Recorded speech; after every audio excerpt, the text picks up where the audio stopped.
I wanted to jump on here and have a candid conversation with all of you on the subject of getting too comfortable and too familiar with people too soon.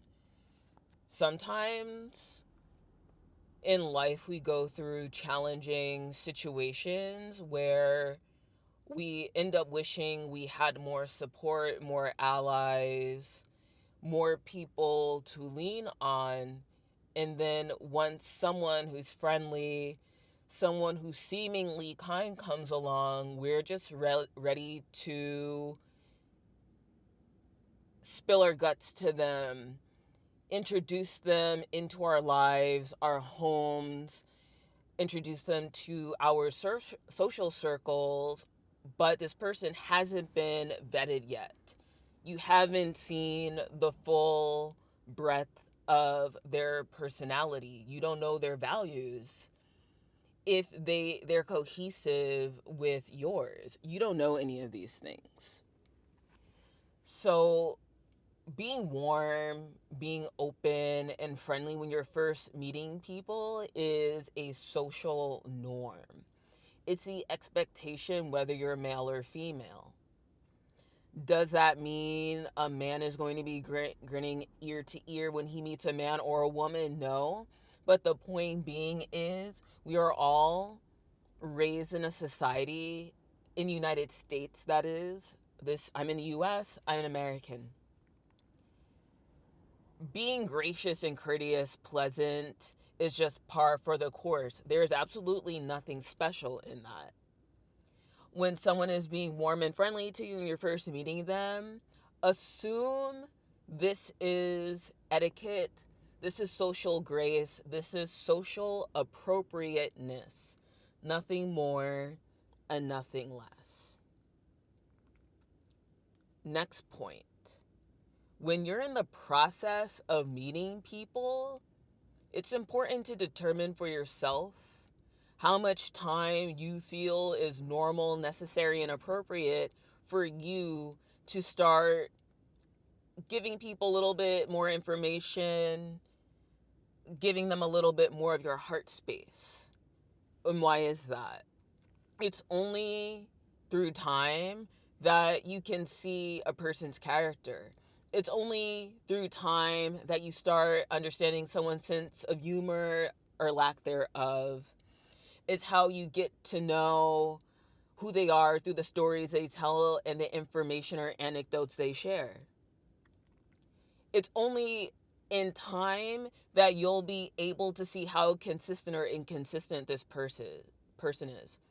Do their stories match up? Do dates and times match up? Because you'll see quickly with people, the ones who are trying to impress you through exaggeration or outright lying versus the people who are genuine and they're just letting the stories come and the sharing happen at a normal pace. This is a person who you can tell they don't just rack up stories to just start, competing for who's more interesting. The other caveat I want to touch on is you have to be careful about sharing the places you go with people. Now, I have another video up where I talk about gatekeeping information, but that's in the context mostly of work. But in life, especially as a woman, you really need to safeguard those locations because people take what you give them and run with it. I'm going to share a story with you. Years ago, it was my first time being on meetup.com. I went to a meetup in a major city and I was chit chatting with people, and there were two men there. One guy came in shortly after I did, one man came in later. So, as a group, we're just talking about the meetup experience, how we're finding it. And when the conversation fizzles out, this guy He sits next to me and he says, "Oh, so what are your interests? What meetup groups? Blah, blah, blah." And I mentioned one in particular. And he says, "Oh, I know that group. I used to go all the time." They were meeting the day after. I was at this particular meetup on a Friday. I was going to another one Saturday morning. Guess who shows up on Saturday morning?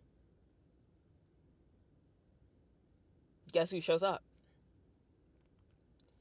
And when we were doing group introductions, guess who had lied about being a regular at this meetup group? This guy. No one knew who he was.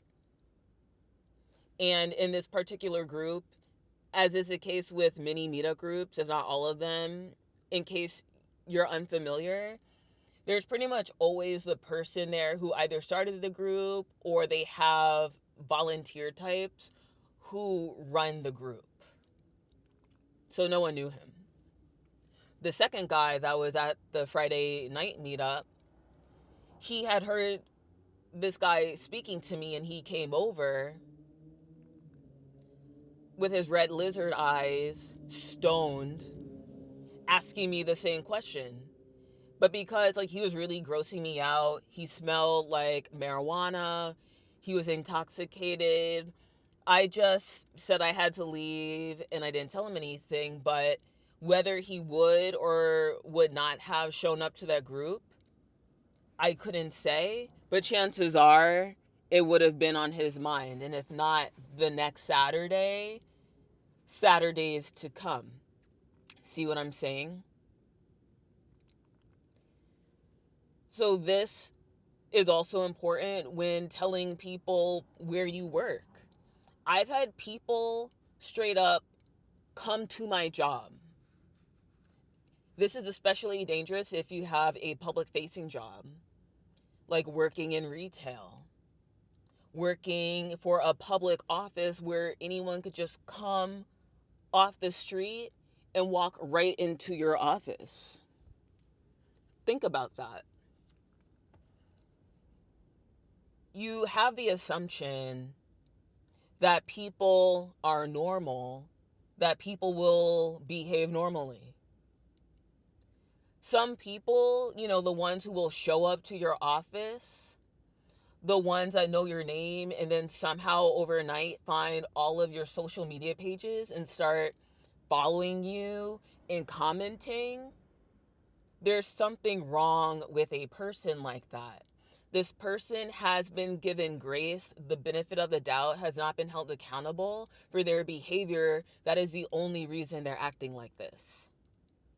And if they have been apprehended about their behavior, they simply don't care because they're that pathologized or they're emotionally disrupted in some way, shape, or form that you aren't here to figure out. You need distance. So to avoid these situations altogether, to nip certain dynamics in your life in the bud, start practicing measured responses.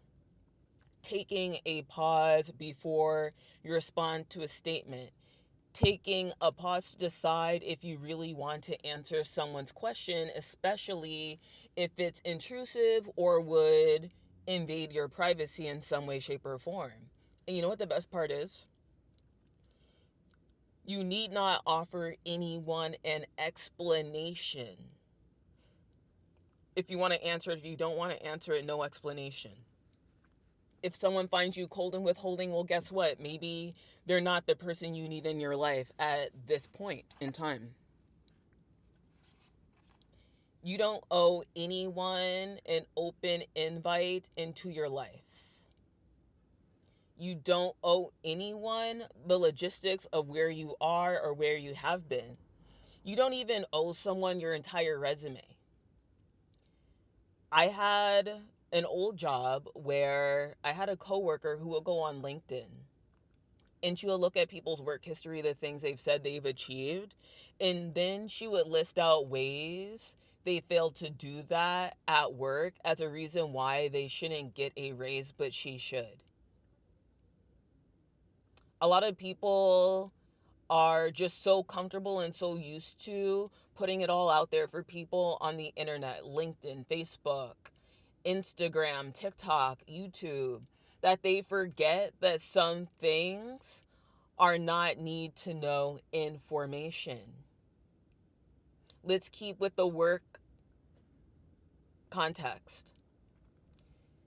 Personally, I got rid of LinkedIn a while ago. People seeing who and where you used to work lets them start mulling over whether they know people in those places. You really don't think someone's going to ask about you if you're new and they see that they have a friend that used to work where you work? Outside of HR and the people who were interviewing you, your resume is no one's business. Now, it is the culture at many workplaces for a synopsis, a work bio, if you will, to be passed around when you're new. Keep the relation pertinent to the job at hand. It's great if you're confident. It's great if you take pride in the places you've worked and the positions you've had. But just understand that there are people out here who will take this as a challenge to throw you off your game. I've heard across time when I've had these conversations with people, you're paranoid, you think too much and this and that. Some people aren't thinking enough. Some people don't have respect enough for their own selves or their lives to really listen to what I'm saying. If you have never been stalked, great. I wouldn't wish it on anyone. If you've never been harassed or pushed out of a job, consider yourself extremely lucky, and I'm not being facetious. Consider yourself extremely lucky because people have this idea that if they're not seeing it on the news, if there's not a book published on it, then it's not real or it's not happening. It's too hard for people to accept that these sorts of things happen to people every day and that they could be the recipient of this sort of slander and harassment as well. That's why they want to silence you, because sometimes the truth is low vibe. A lot of the time the truth is low vibe, but that's not a good enough reason for me to ignore it, and it's certainly not a good enough reason for me to stop putting this message out there to people who need it. If you're in a situation socially or career-wise where people are pressing you to divulge, just understand this one thing. They are out for your information so they can use it. They're frustrated because you're not giving them anything to manipulate you with. And that's the long and short of it. There is absolutely no reason a colleague or a new friend needs to know everything about your relationship status, your children. They don't need to know what the dynamic is with your parents and your in-laws. Just think about the reasons why they would need to know and then consider if any of it is relevant to the job. You're going to have your answer then and there. Keep this in your back pocket when you're out and about in the world. Remember the story I told you about the meetup when people keep pressing you for names and locations, what you do, the daily breakdown of your life, your favorite places to go. These people are trying to gain proximity by placing themselves in or around where you frequent. Think about the gold digger content people hate online. What do these gold diggers tell women to do? Place yourself in his line of sight. In non-romantic scenarios, the same logic holds true as well. People want to get close not because they want to love on you, but because they want to study you. They want to live vicariously through you. This is why you have to get a life. This is why you need to have a life outside of your job. So you're not bored and crazy chasing people down to get a little sniff of what they have going on. Stay smart, stay sharp, and stay tuned. This has been a Stacey Burks broadcast.